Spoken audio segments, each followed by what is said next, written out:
We interrupt our program to bring you this important message.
Good evening, everybody. Episode 64 of Vikings Uncensored.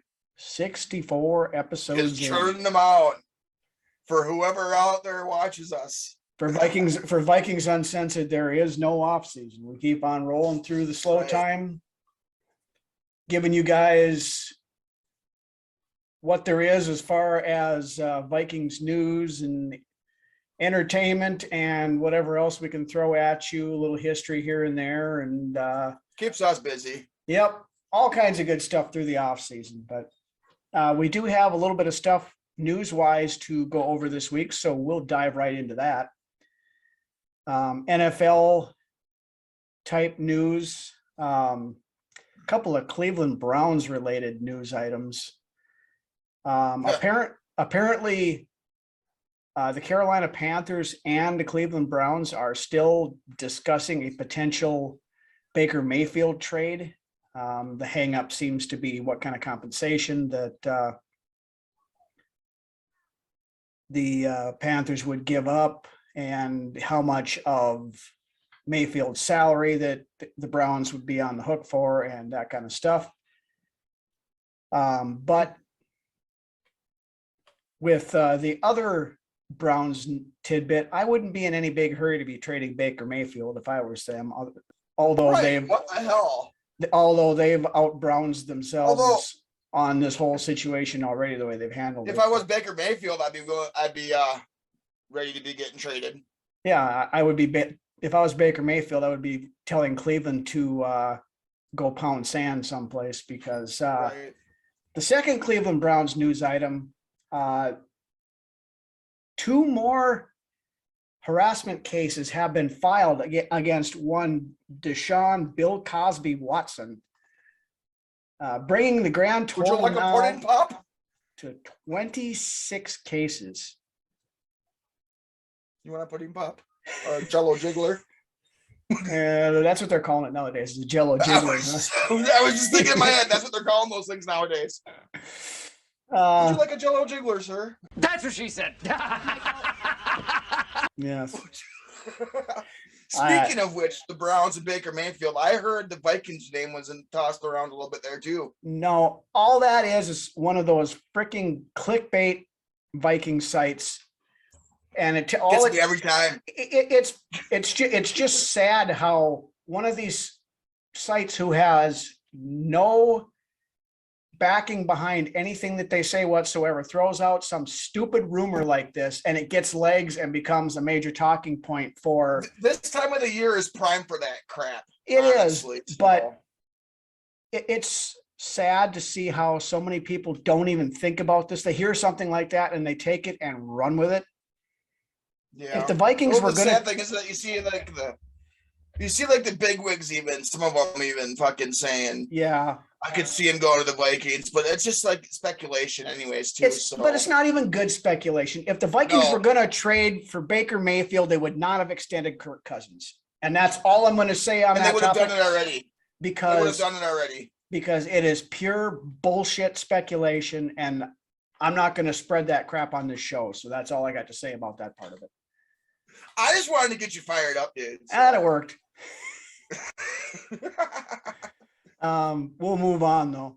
Now we got a couple of Sounds Washington Commanders type NFL news.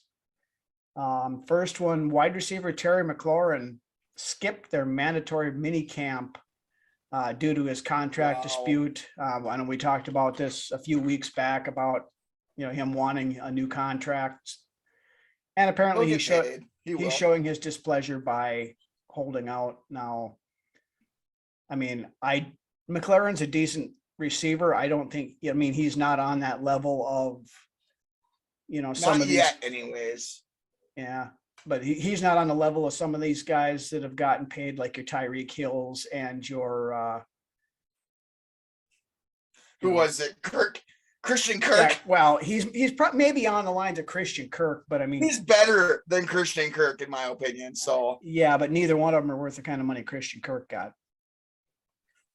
Kirk is even worth Christian Kirk money. Right, exactly. So anyway, that bears watching a little bit. And then the other Washington Commies news, and it kind of ties right in with our episode, being we're on episode 64 this week. The Commanders signed former Vikings legend Willie Beavers. Oh yeah, So, keeping the legacy strong. Yep. I can't believe Willie Beavers is still playing football, but I was surprised to see that too. Yeah. Gonna be awfully rough on the Beaver, I'm afraid. apparently they're hard up for fillers at their offensive line. So then those Ace Spielman picks right there. yeah, one of the proof that Rick Spielman knows absolutely jack about building an offensive line. Yeah. Continuing along. Yep, continuing on. On to Vikings related news now. We had Baker Mayfield coming here. Would you like me to reach through this computer screen and slap you? Dale, you went too far this time. Come back here. Come here. I'm going to kick your ass. No. I'm going to kick it harder if you don't come over here. I'm just saying. I heard. Yeah. The grapevine. I heard Brooklyn Decker's single and needs a date for Friday night too. So I'm going to get right on that. So good luck. Yeah. About as much a chance of that happening as Baker Mayfield being traded to the Vikings next week. So, but anyway, our kicking competition seems to have come to an early and abrupt end. Surprising, honestly, this surprised me a little bit. Yeah, after the OTAs that we had and the mandatory minicamp, the Vikings earlier this week cut undrafted free agent kicker Gabe Bursic, or Burkic, however you say his last name. It wasn't Bursic, Burkic. I don't know, trust me. Yeah, but apparently he missed several field goal attempts during minicamp. So we decided to cut ties with him, and then he was promptly picked up by that team from Wisconsin. Yeah. So as our buddy Drew Bunting and I were talking the other day, watch him now beat out Mason Crosby and be NFC Kicker of the Year or whatever this year. Yep, just our luck for sure. Right. That is the luck of the Vikings with kickers. But anyway, it looks like the job is most likely Greg Joseph's for now, at least, unless they bring somebody else in for training camp. Which, and by all means, it sounds like Joseph is having himself a pretty good offseason too. So yeah, and he had a relatively good year last year. I mean, as far as kickers go, I wasn't disappointed. I would take that season over any season Bailey gave us, honestly. So yeah. Then also earlier this week, the Vikings signed a linebacker, Andre Mintz. Apparently York Peppermint Patty wasn't available, so we had to sign the Andy's Mintz. He's a 23-year-old, signed with Denver as an undrafted free agent in 2021. Didn't, of course, do much with the Broncos. I'm not even sure he got any games last year. But in college, it sounds like. Yeah, but in college at Vanderbilt, he played in 43 games, had 75 tackles, 17 tackles for loss, 8.5 sacks, 3 forced fumbles, and a fumble recovery. So Not bad. Not bad. yeah, I mean, he had decent stats in college. Kind of in a crowded linebacker room right now, but it's a camp body. It sure is crowded. We're gonna see some faces go that we wouldn't expect. And Yeah. I'm thinking Surratt might be one of those, but we'll get to that later on in the show. Right. Yep. Then we will go to one of my favorite sites, Pro Football Focus. Currently has the Vikings offensive line with a preseason ranking of 19th.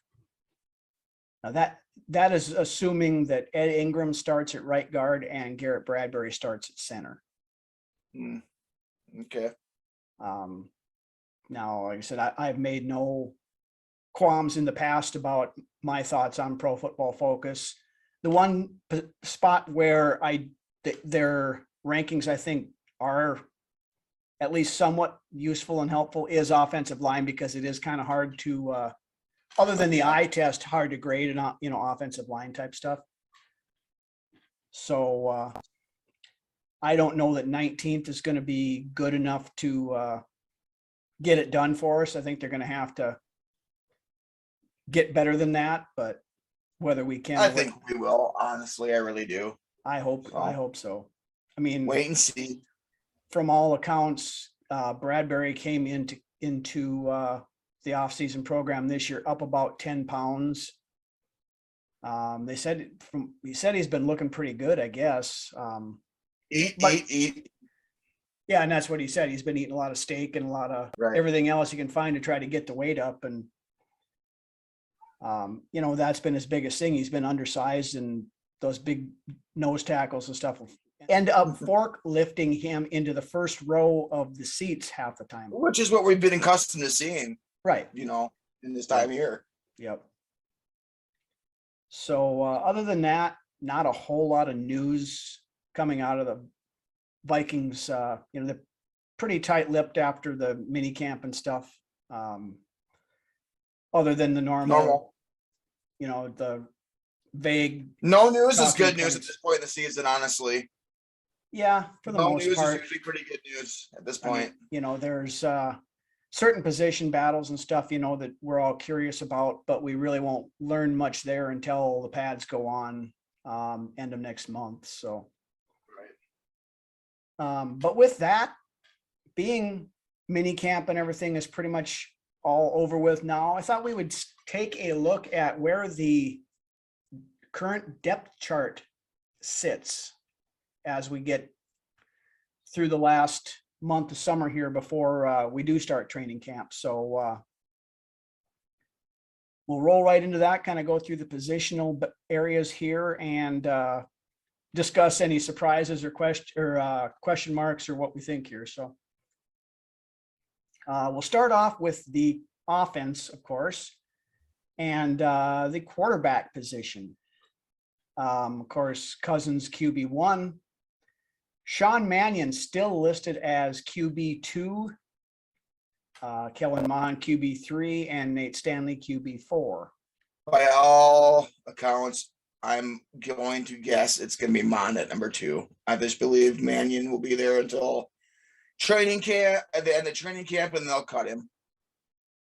Yeah, or they'll, with the expanded practice squad rules, which I believe are still in effect this year, they could make him QB3 so he can still be around to be the coach in the Jiminy Cricket in the ear of Kirk Cousins or whatever it needs to be. But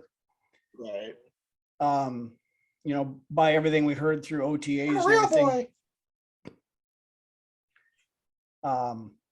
Mond was picking up the offense pretty well and everything like that. So now I heard here again, one of those questionable as far as source goes, sites that during mini camp, Mannion was actually playing better than Mond, which I find it hard to believe. But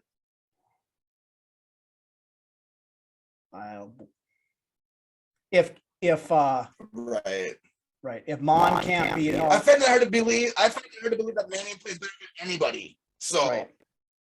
So yeah, like we're talking the quarterback position, if Mon cannot beat out Mannion, then he doesn't belong in the NFL, period. So I Right. still look for that to happen once we get into training camp. So, we'll kind of wait and see, but nothing more is going to happen between now and end of July. So, Right. That's how I feel as well. yeah. Moving on to the running backs. Dalvin Cook, of course, RB1. Alex Madison, still running back 2. Kene Wangu, RB3. Ty Chandler, RB4. And Bryant Kobach, RB5. I think we carry 4 this year, honestly. Yeah. Speaking of And running go back backs on the practice squad or Chandler on the practice squad, either or. I think, yeah, one of the two will Better. probably end up there. I mean, as we talked about, week or two ago, it's a possibility that Madison could be a surprise cut, depending upon how the two young Right. guys look. But speaking about running backs, one thing we did forget to mention back in the news, former Vikings preseason darling and running back AJ Axl Rose Jr. signed with the Los Angeles Rams on Wednesday. So he wasn't out of work too awful long. So good for him. But anyway, back to the depth chart. Next on to the fullbacks, of course, CJ Ham, fullback 1, and Jake Bargas, fullback 2. Now, we're only going to carry 1 fullback. I mean, there's no way we're having 2. So it's CJ Ham will be our fullback unless something drastic happens between now and then. So Right. I could honestly see us going without a fullback, but I wouldn't mind giving Ham a look at tight end with how thin we are there. But chances of that happening are probably slim to none. Honestly, that usually doesn't happen at this point in a player's career where they make a switch to a completely different position. Although Kleinsasser did play fullback and tight end as well. yeah, and I mean Ham, it could be something similar with the Kleinsasser did more of that H-back role, right? Where you're mostly blocking. But I mean, we've seen, Ham can catch because of course Kirk is notorious for throwing little 3-yard dump outs on 3rd and 8 to him. But right. But speaking of the tight ends, we'll go to them next.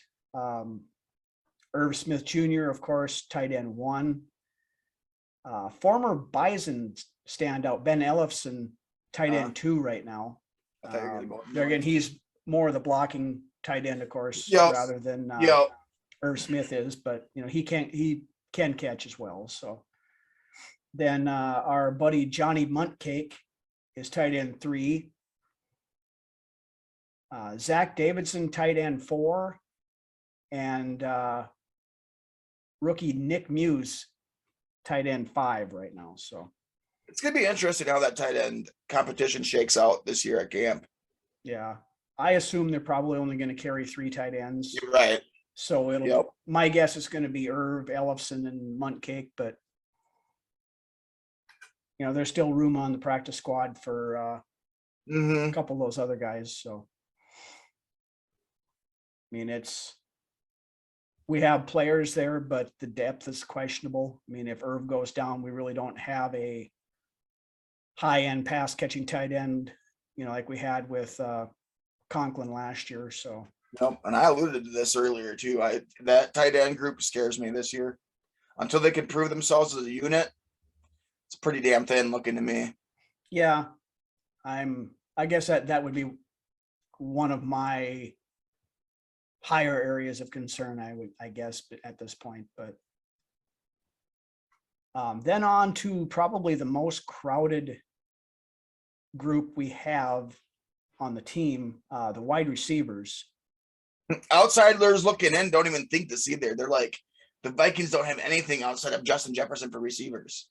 I've read this on a few different plots on the internet about the Vikings being thin at receiver, whereas unless you're a Vikings fan, you aren't looking at it that way. Yeah, and even that with the national pundits saying all we have is Justin Jefferson is stupid because they're discounting out Adam Thielen, who is still a very good wide receiver. They're saying he's getting up there in age. And then after that, they're saying you got, your KJ Osborne, who really hasn't proven much out of last year. So, I mean, we'll see, I guess. I'm content with what we have, but. Yeah, and personally, I mean, KJ Osborne proved us wrong last year. I mean, he made both of us look silly last year. We talked, at this time last year about KJ Osborne having to have some sort of a renaissance in order to even stick with the team. Well, obviously did and turned himself into a solid number 3 wide receiver last year. Right. Then at wide receiver 4 right now, we do have Emir Smith-Marset, who of course is battling a lower leg injury right now and did not partake in the mini camp. After that, it kind of gets muddled up. BC Johnson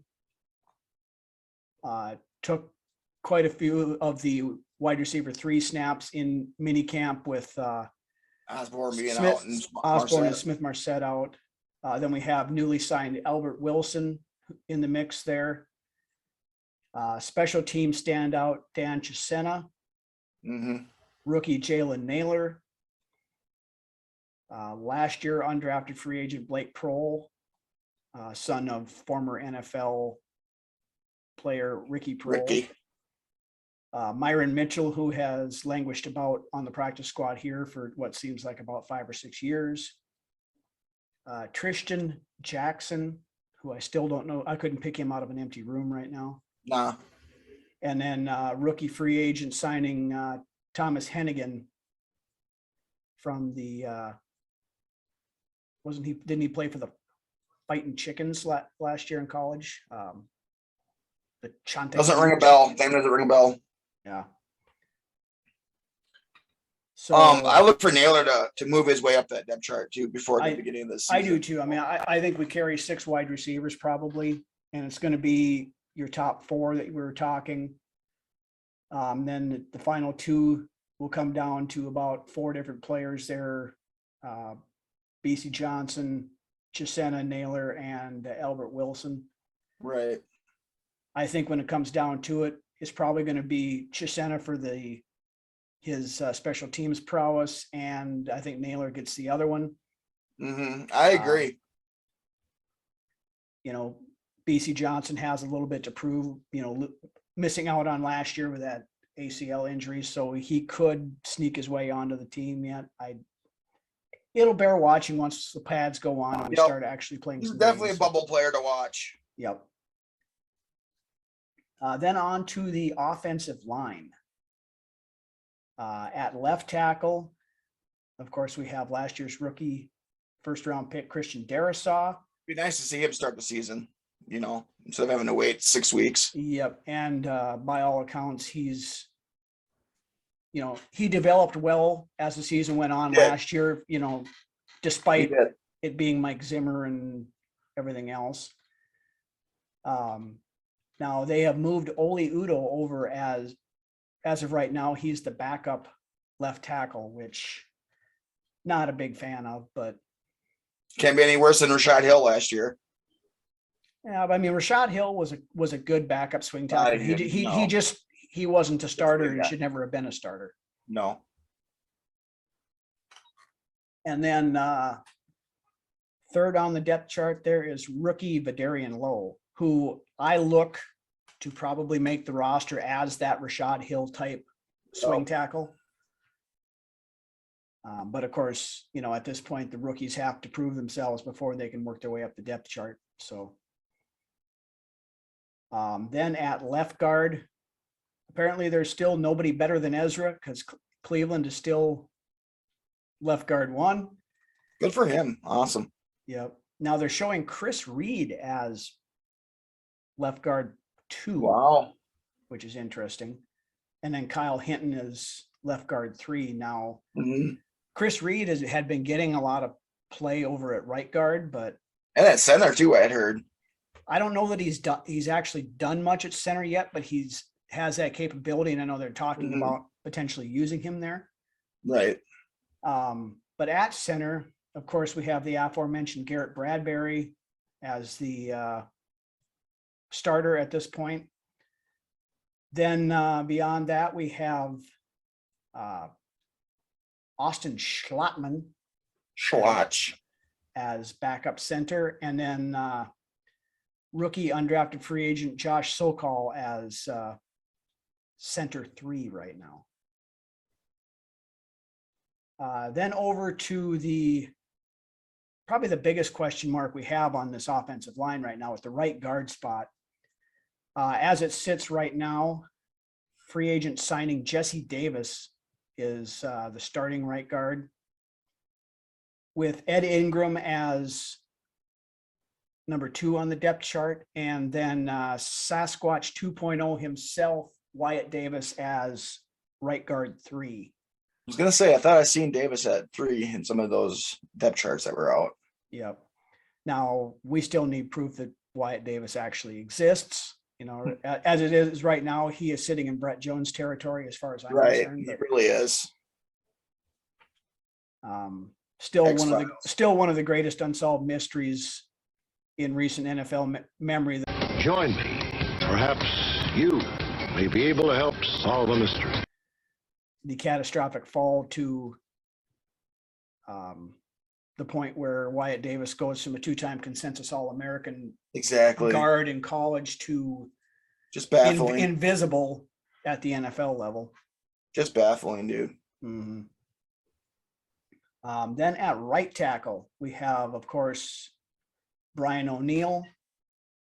Blake Brandel is right tackle 2. And then Timon Paris is right tackle 3.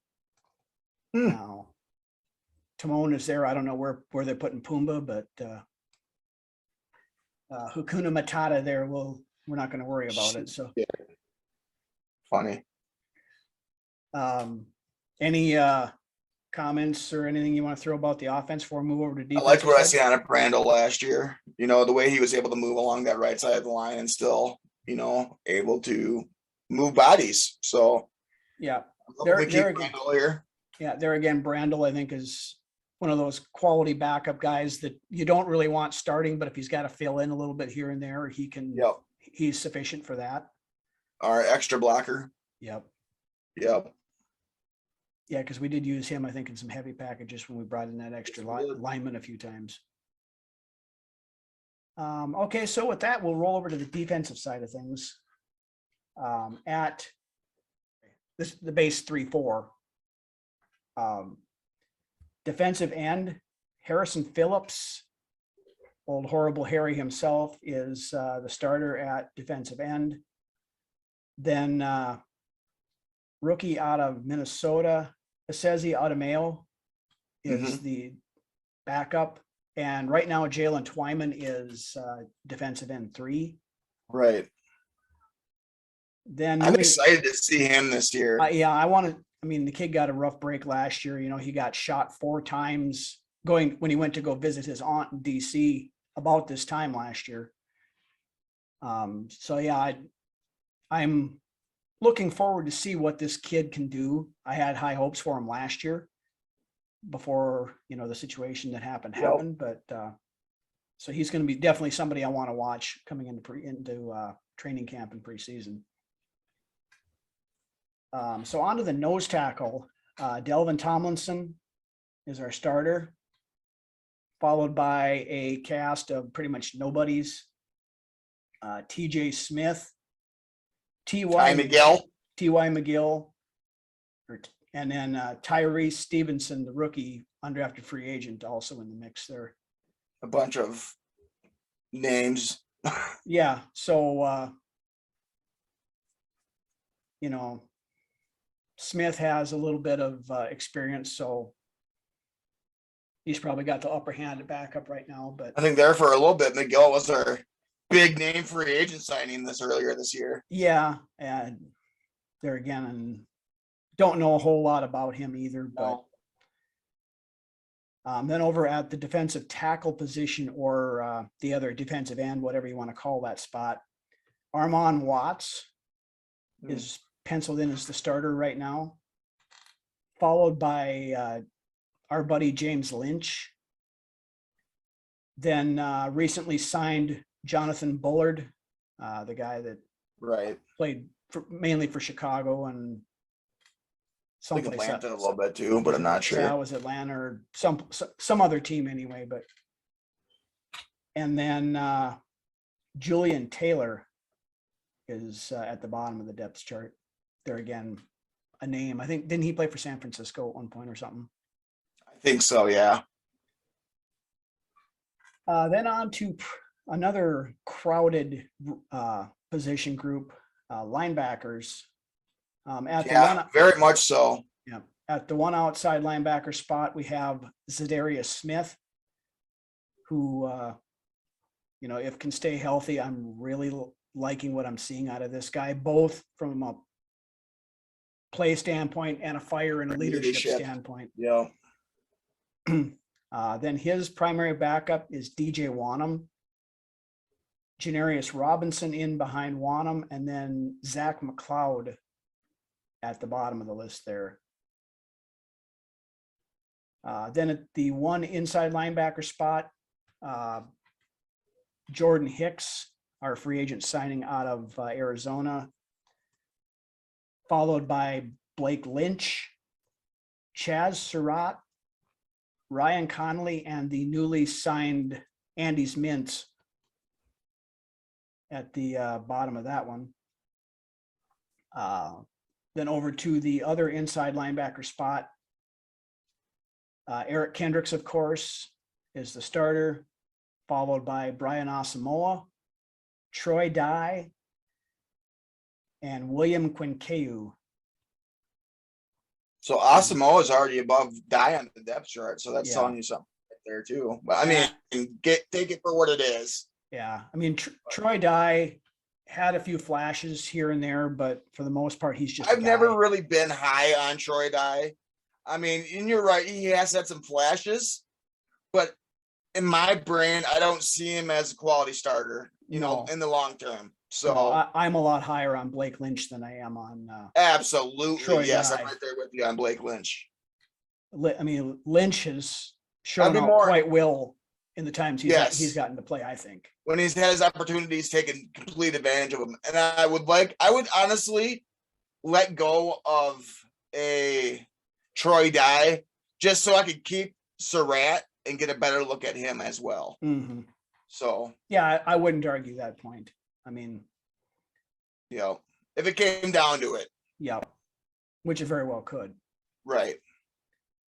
Then at the other outside linebacker spot, of course, we have Daniil Hunter, who has been described as a kid in a candy store this year under this new defensive scheme where they're moving him around. And that's the thing with both Smith and Hunter. They're not just going to line them up on one side and go from there. They're going to be all over the place. Yep, they're going to move them around all over and have them rush from different positions. So going to make life miserable for opposing quarterbacks if both of those guys stay healthy. Then after Hunter, Patrick Jones II is listed as his primary backup, followed by probably the coolest name out of the draft this year, Luigi Villan.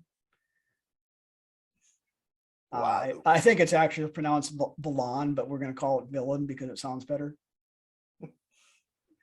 And then they have Andy's Mintz listed there as a potential two from. So apparently he can play inside and outside. I don't know, but I don't see him making the roster either. But it's going to be versatile. So yep. Then on to the cornerback position, where as it sits right now, Patrick Peterson and Cam Dantzler would be your two starters, with Chandon Sullivan playing the nickel or the slot. Andrew Booth Jr. is actually listed as cornerback 3, but he's more of an outside corner. Yeah, I don't think he plays inside. Right. Yeah, I don't look at him playing the slot, honestly. No.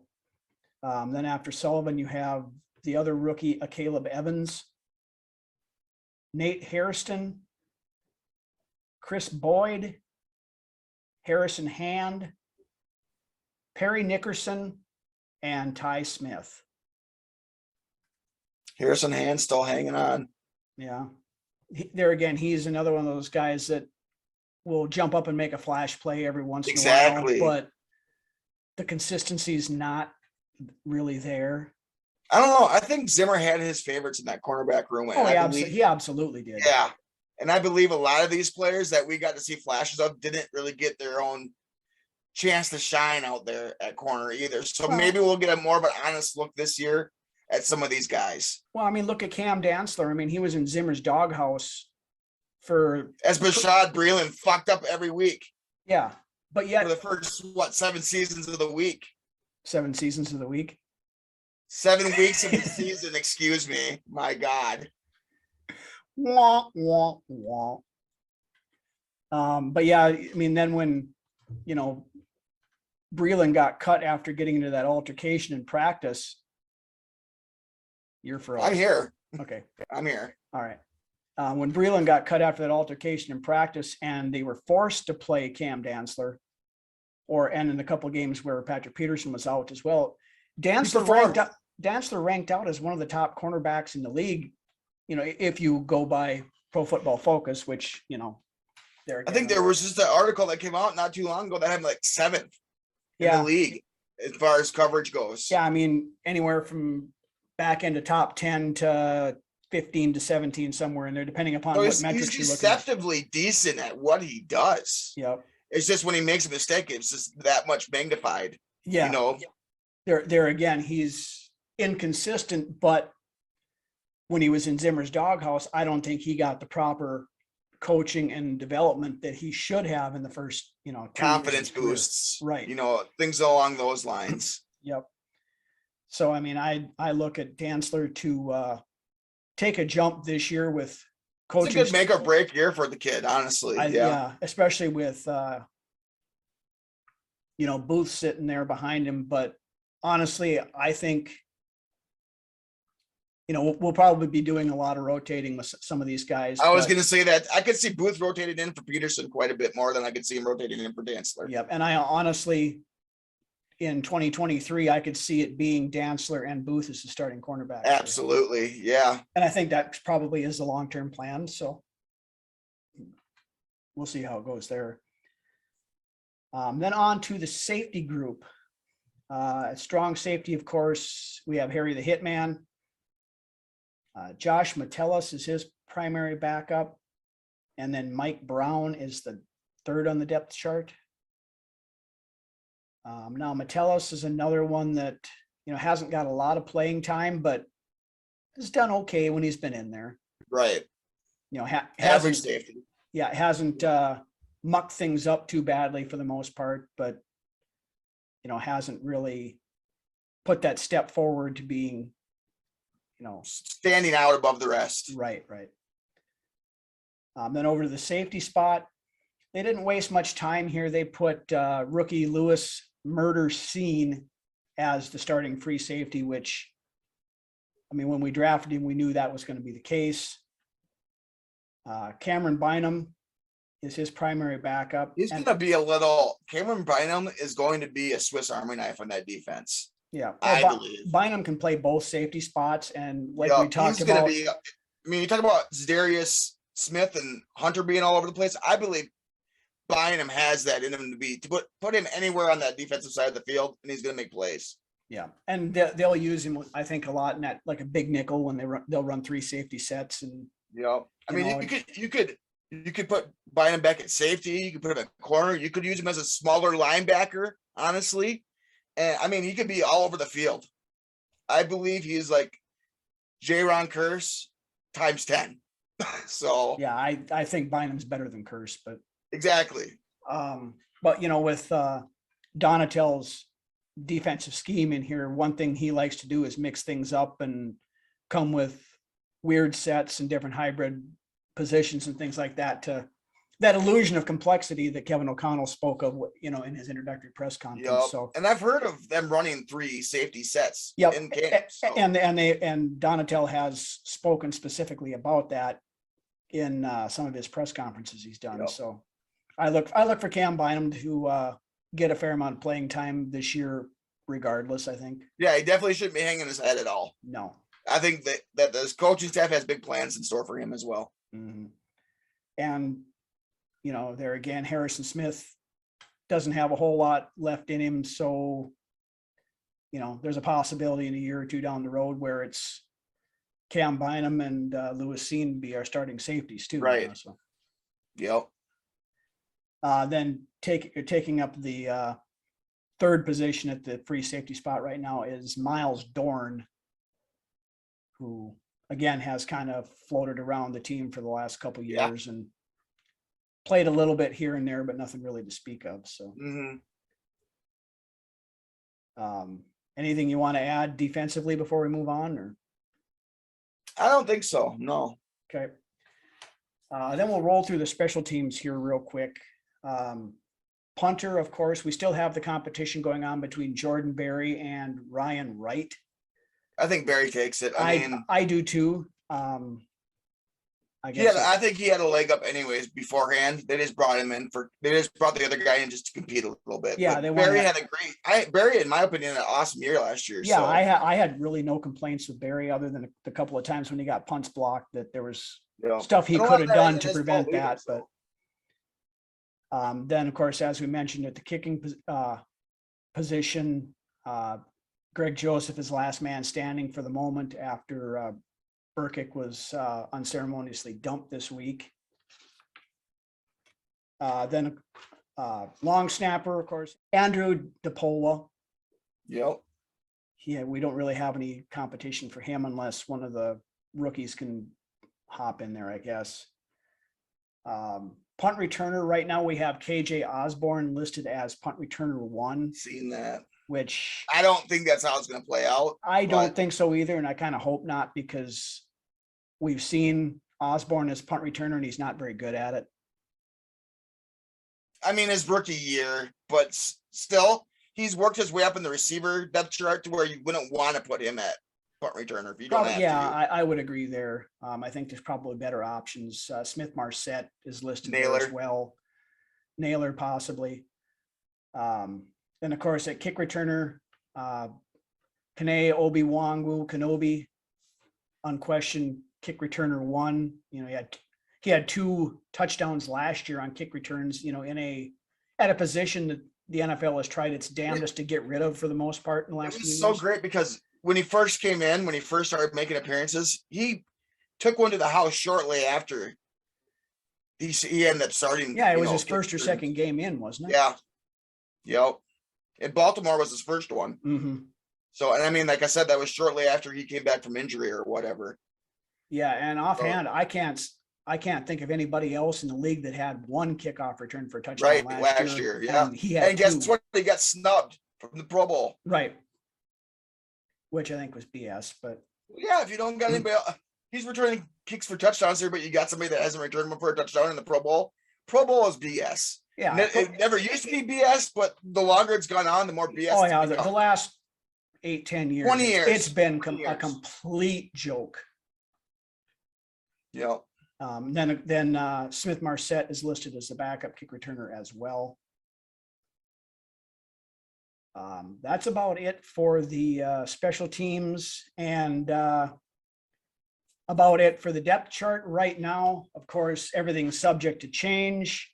Probably will look a fair amount different by the time the season opener rolls around against that team from Wisconsin. So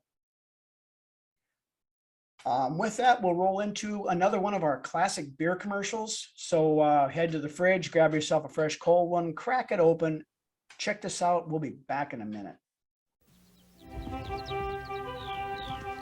Rainier salutes the great state of Montana.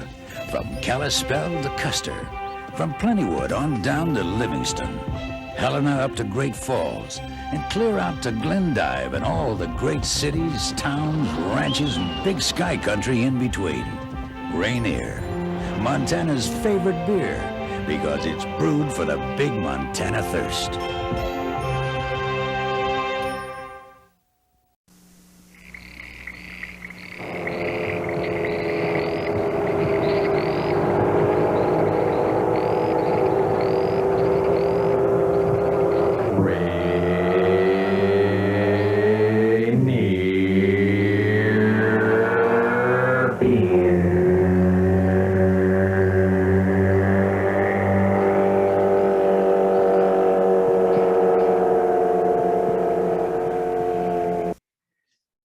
right, we are back.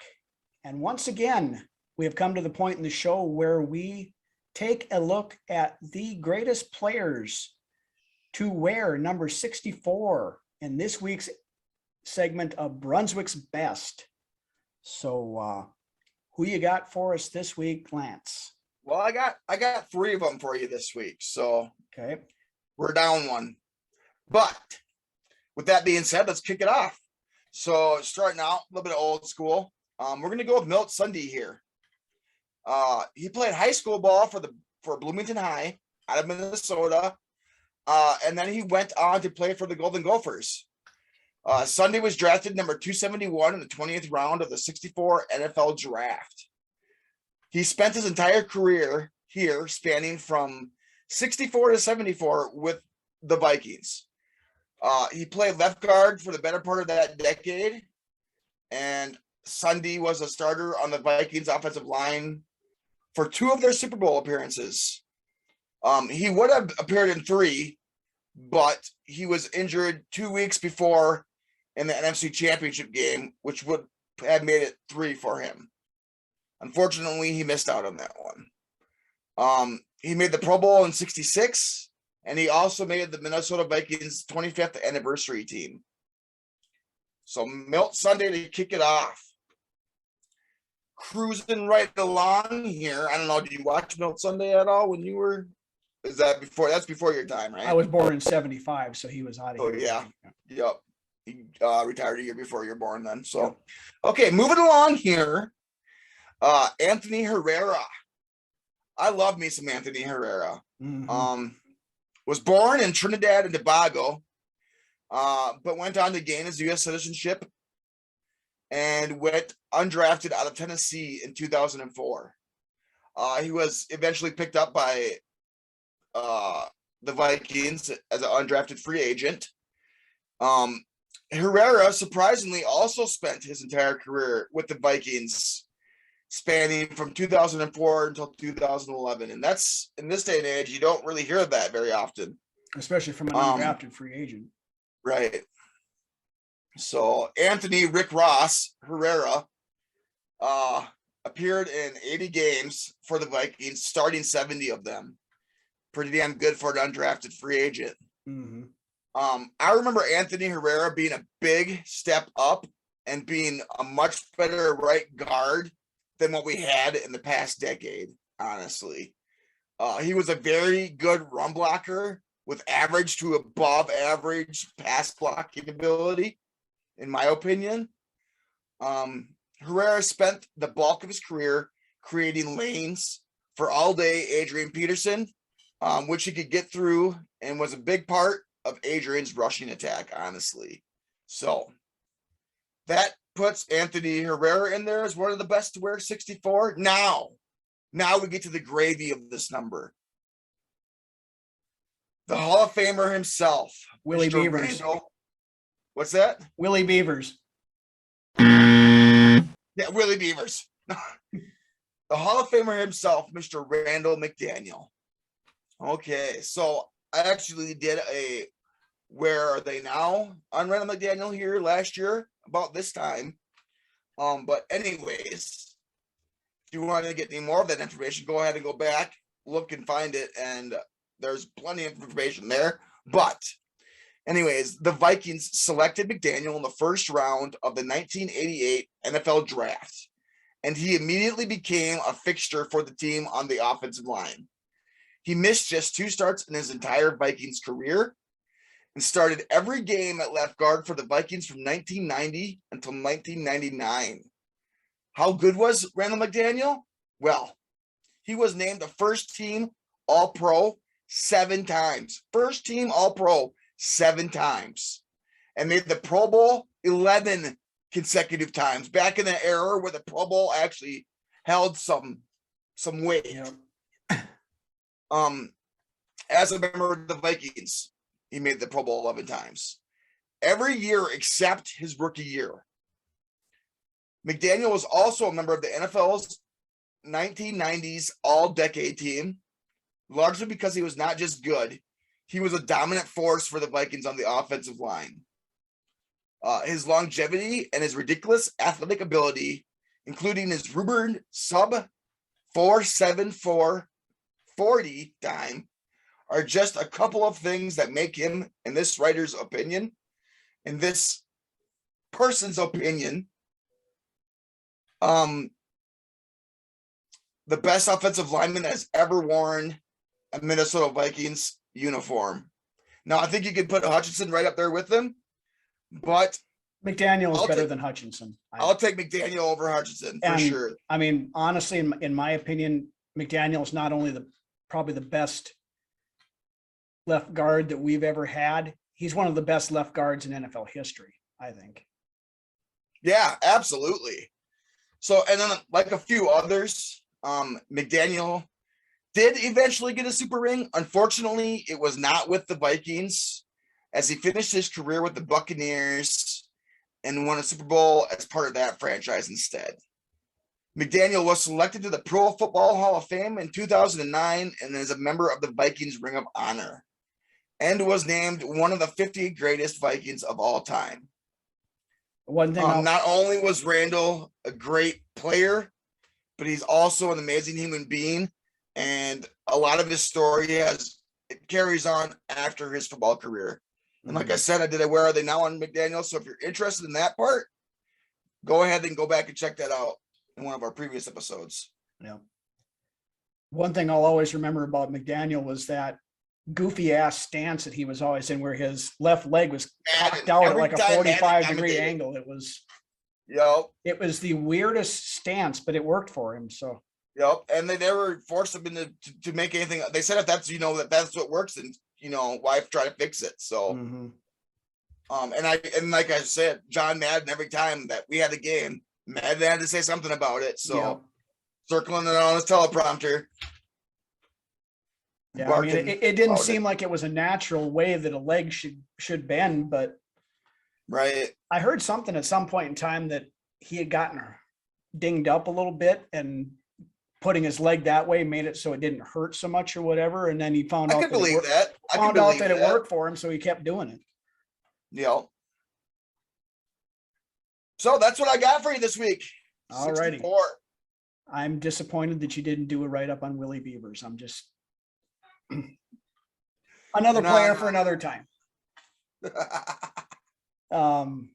With that, that's really about all we've got for this week. One thing we do want to remind everybody of our viewer drive contest we have going on. Very simple to enter. All you have to do, doesn't matter if you're listening to us on the audio podcast, if you're watching it on our Facebook page or watching it on the YouTube channel, just go to the YouTube channel, and if you are not subscribed yet, click that subscribe button, and then go down in the comment section of the latest YouTube video. This is the only not the live chat, No, in the comment section itself. And just write I subscribed, and then you're entered into the contest. And when you hit 400 subscribers, we will be giving away a $100 gift card to NFLshop.com for you to use as you so choose on Vikings gear or whatever else, I guess. If you're a fan of another team and you still watch our show, we're happy to have you. And if you want to use it for the only thing, if you tell us you're going to buy Packers stuff with it, we may pull your name from the contest. But other than that, but anyway, want to thank everybody for watching. Again, we're available on several different platforms if you're out and about this summer at the lakes or whatnot. So check us out: audio, podcast, YouTube, Facebook. Beyond that, again, thank everybody. Thank you in the live chat, you guys that join us every week. But with that, why don't you take us out of here, Lance? Like Rhino said, thanks again for coming. We appreciate every single one of you. We're trying to make this page and this channel as big as we possibly can. We stay hard. We stay working hard. We put out new episodes each week. We absolutely love this team. Not only do we have this podcast, but we also put out multimedia on TikTok and Facebook. So with that being said, don't do anything stupid this weekend. Be smart and subscribe and skull.